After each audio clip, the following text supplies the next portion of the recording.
අපිව බාගෙට දන්න මිනිස්සු තමයි හැමතිස්සෙම අපිත් එක්ක ඇරියස් හදාගන්නේ. අපිව හොඳටම දන්න කවුරුවත් හෝ අපිව දන්නේම නැති මිනිස්සු කවදාකවත් අපිට ගහන්නේ නැහැ. බාගෙට සෙට්ලා ඉන්න බාගේ අයව තමයි ගහන්නේ.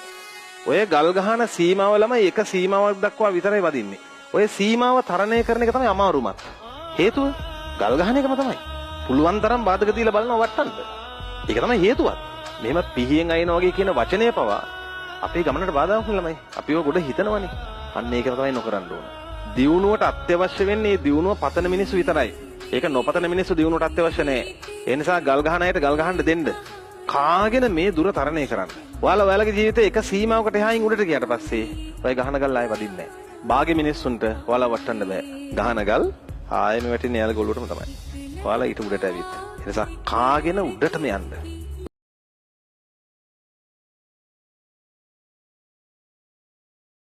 මැද රැඳෙන්න එපා.